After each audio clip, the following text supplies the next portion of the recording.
some opposition some opposition protester did not in fact put it up there, that people would actually come back the next morning and write under the graffiti, "Long live dictatorship." You know, so it's sort of this play, this creative interaction with some of the things that people are doing inside of Iran. And so for us, what we can do is try to, in one way, create the space for that type of action to happen for Iranians. And in that respect, I mean, one thing that we did here in New York was we actually created a site in which people could upload messages to Ahmadinejad when he came to speak at the UN. And it was amazing. These were these almost you could feel when you listened to the voices of people who would scream into the microphones in their computers or wherever they were, things like Ahmadinejad is not my president.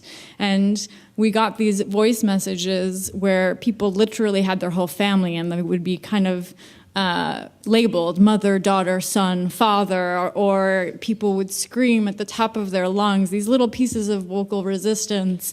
You know, my name is Omid and I'm from Kashan and Ahmadinejad is not my president. And I think that type of resistance, however minimal it may feel to us, however non-transformative it might be, it is resistance. And we have to respect it. And as I said, and hopefully allow for the space for people to have that. And lastly, one other thing that we did here was try to make a dramatic global statement. We used a banner that people internationally had written on in solidarity with the Green Movement, and we basically got the New York mayor's office and police department to agree to let us take it across the Brooklyn Bridge, and it was actually some of that imagery that really dramatically got that, without too much messaging, without needing to say too much at all, was transmitted into Iran. People who were walking across the bridge with it got calls from family members inside of Iran saying that they had witnessed it. One of the people who does some of the best internet blogging and things about Iran said he got messages of people saying, you know, New York took its turn and now it's ours. And so while this seems like symbolic resistance, in many ways it is that. It is truly part of how global solidarity needs to work and can work. I'm going to just end on a quick quote. I had titled my talk, "The Rhythm of Marching Feet, How Solidarity Can Work." And I take that because from Martin Luther King Jr., it's something that he used to say. He used to say that the sound of the rhythm of marching feet, there's nothing quite as powerful as the sound of the rhythm of marching feet. People demonstrated this in Selma and Montgomery during the civil rights movement in the United States. They inspired a nation and a world to wake up and demand that the rights of peoples or their fellow compatriots be heard. A reporter in 1965 for the New Republic reported in a dispatch, quote, "There is no merchant on Broad Street in Selma who does not know that there will be other walks on other days." The Iranian people, they took to the streets on June 13th of 2009 and they marched.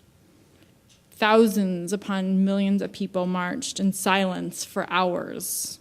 Many people have described the serenity of that day, the feeling of community and hope that many of the Iranians shared as they walked through the streets. Not all supporters of Mousavi or Karoubi, but people who just poured into the streets after each other. This imagery was transmitted across internet waves and to many of us in New York and elsewhere, and we truly, at that moment, I think, felt the power of the rhythm of their marching feet. And for those of us who watched it from here or who watched it on the streets in Tajrish or on Vali Asr or Vanak or in Tabriz, Esfahan or Kashan, we knew that there would be other walks on other days. What Iranians have shown us is that they'll keep walking, that they will keep protesting and demanding that their rights be heard, that prisoners of conscience be released, that women be free to protest inequality, that fair labor practices be respected and upheld, and that people's rights to peacefully demonstrate also be respected. There will come a point, and perhaps there has, where the gaps between what people consider as achievements is too great. and people become hopeless. But for us, the truth is that comparatively, the greater risk from here is the loss of our speech. It's our willingness to truly stand by people in their global solidarity for rights, in their struggle for rights, and in our global solidarity for that. So thanks.